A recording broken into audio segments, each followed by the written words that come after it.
So yesterday, me and my wife went and saw this amazing movie. It was everything that I wanted it to be. Nolan knocks it out of the park again. But there's a couple of things I want to go over. Now, before I go any further, I am going to say there is going to be spoilers. So if you really want to see this and you don't want to know anything, stop the video right now and come back to this later. For anybody that knows me, knows that I am one of the biggest Christopher Nolan fans. One of you argue with me religiously because of it. So for me personally, I have yet to see a bad Nolan film. And The Odyssey is one of the reasons why I still love physically going to the movies. And I know there's been a lot of discussion, a lot of controversy leading up to the release of this movie. First and foremost, if you own a dog, you are not prepared.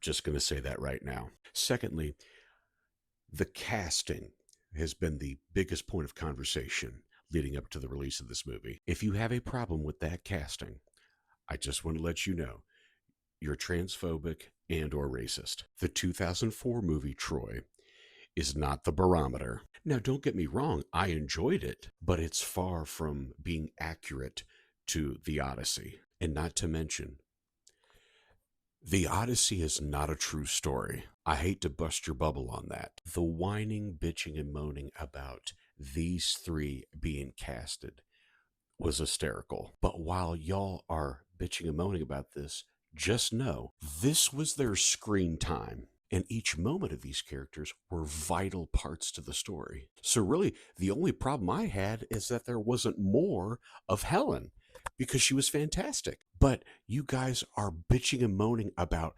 16 minutes of airtime. So again, you're just racist or transphobic. This reminds me of a bit from comedian Josh Sneed from Cincinnati, Ohio. He said that he went on a date with a girl to go see Dr. Dolittle 2, and this is what she said. "Oh my God, this movie is ridiculous. They would never let your spouse represent you in a court of law. This movie is absolutely stupid." There have been talking animals this whole time. You don't really care. You just want to clout chase for your racism and transphobia. Robert Pattinson plays a fantastic chicken shit, and he avoids the war.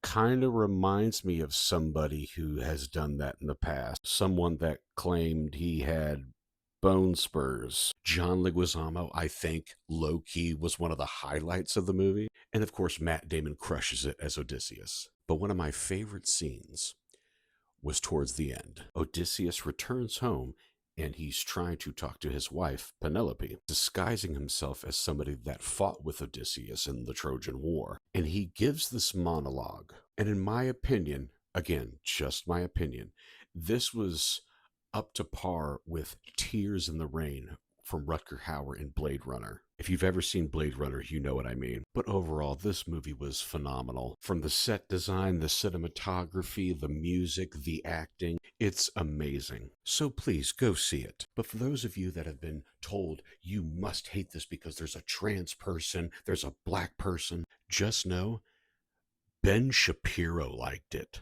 So is Ben Shapiro woke now? Don't answer that. It's a joke. One last thing. There's a scene in the movie that is quite terrifying, and there's other elements to the movie that has that as well. But I now want Christopher Nolan to direct a horror movie. We shall see. But don't listen to the noise. Go see the movie and see for yourself.